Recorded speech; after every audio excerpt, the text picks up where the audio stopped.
Live from Pix 11 with today's top 11 stories. It's the Pix 11 Midday News with John Muller. Good afternoon. Welcome to Midday with me, John Muller. Here are your top 11 stories on Pix 11. Number one, New Jersey Transit facing some tough questions today after a commuter fell out of a train onto the tracks. This happened at Secaucus Junction, and the railroad is blaming human error. Pix 11's Anthony DiLorenzo has the story. Insane and beyond unacceptable. Just some of the words we can use on TV from riders who witnessed this man falling onto the tracks during rush hour when those doors just opened on the wrong side without warning. Riders took to social media and to report the man's tumble onto the tracks at Secaucus Junction during the evening commute. And we know just how crowded these trains can get during rush hour. So here is the cautionary tale as people are warned not to lean against the doors in case something like this were to happen, and it did. A rider told me that the train was packed. It was standing room only. According to New Jersey Transit officials, this was actually caused by human error when a worker opened the doors on the track side instead of the platform. Riders then pulling the emergency brake even though the train was stopped, and they ran to inform a conductor as to what took place. Also yesterday, this photo from Twitter apparently showing similarly doors of a New Jersey train open at Penn Station about an hour earlier, open on the wrong side as well. Clearly this problem is nothing new, as we've seen many videos posted from commuters showing doors flying open, some even happening mid-trip. This video, who can forget that from last March. But in this latest incident, we are told the man who fell onto the tracks was not seriously hurt. He refused medical attention. Thankfully, there were no other trains coming that could have hit him. New Jersey Transit telling us they are investigating how this human error happened. Live in Secaucus, I'm Anthony DiLorenzo, Pix 11 News. All right, number two, police looking for a woman wanted in connection with a violent purse snatching surveillance video capturing this entire incident at a bus stop on 5th Avenue last week. The 62-year-old woman was waiting for a bus when another woman casually walked up to her. You can see that struggle break out over a bag. Police say there was about $75 in cash and 2 cartons of cigarettes inside. If you have any info, call Crime Stoppers, 1-800-577-TIPS.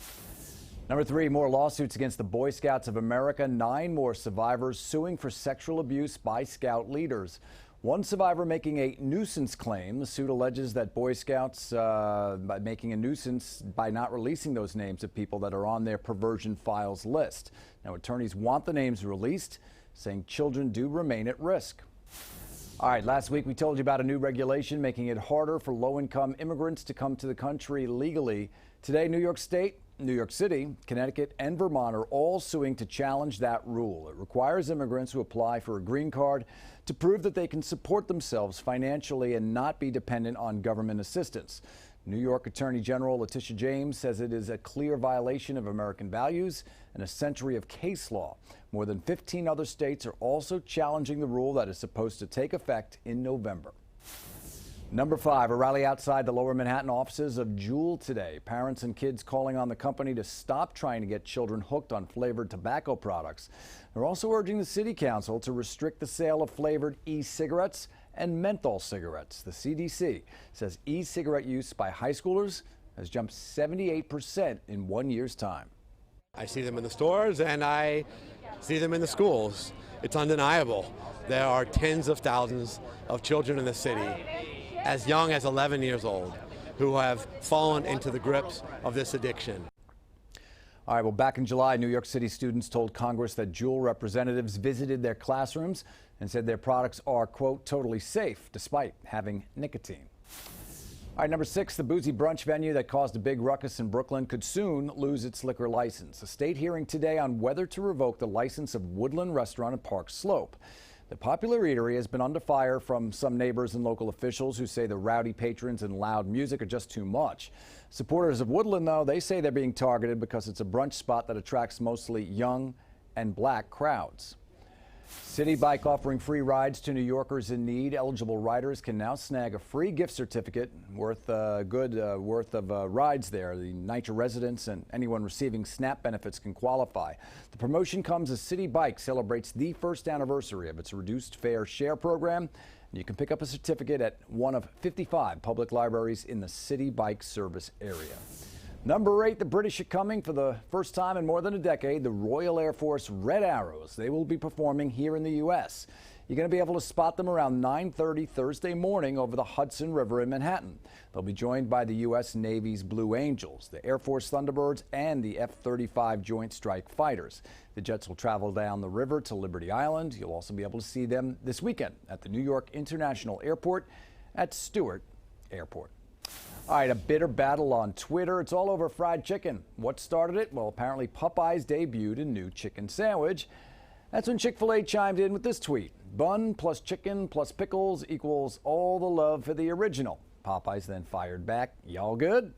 And then things got really saucy. Wendy's jumped into the fight with this quip. Y'all about fighting about which of the fools has the second best chicken sandwich? Well, now that tweet might be a drop the mic moment, but it wasn't the end of the fight. Not to be outdone, Popeyes tweets, sounds like someone just ate one of our biscuits because y'all look thirsty. Wendy's counters with this. Laughing out loud, guess that means the food is as dry as the jokes. All right, let's take a look at the forecast right now. A little less humid today. Temps a bit milder this afternoon, a chance of isolated showers and thunderstorms as we head into the evening. The humidity returns on Wednesday, along with a better chance of showers and thunderstorms, some of which may be strong to severe. Finally, from the Pix 11 archives, Back to the Future for the subway system. Horrible service that didn't just start this year. Back in 1988, New York strap hangers were complaining about the exact same problems we're having today. 11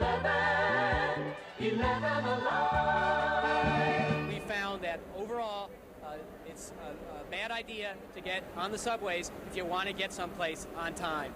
The Strap Hangers campaign has concluded there is not a subway in the city that is worth the dollar fare. The independent transit watchdog group says delays are the worst problem. The group says the only lines that come close to good service are the number 1 and 7 lines, followed by 3 and 6. The worst, C, BK, N, and trailing them all, the R line. If you're a rider on the R line, you shouldn't be paying more than a dime, according to our findings. And if you take the C line, you shouldn't be paying more than 20 cents. Beyond that, it's a crime. The Strap Hangers campaign did a survey of 11,000 train trips, and they found in the past year, things have gone from bad to worse. Morning delays have increased 50% on the vast majority of lines. When we did our survey last spring, the average delay was 8 minutes. Now the average delay is 12 minutes, and that is intolerable. Today we rode the R train, rated the worst. Most of the time they're not on time, and then not only are there delays, but half the time the air conditioner doesn't work. Like in the summer, look at me, I'm sweating like... This is the worst subway system in the world. Compared to London, this is a -1,000,000, all right? The trains don't run on time. They break down. In the heat, it's too hot. In the cold, it's too cold. There's no happy medium.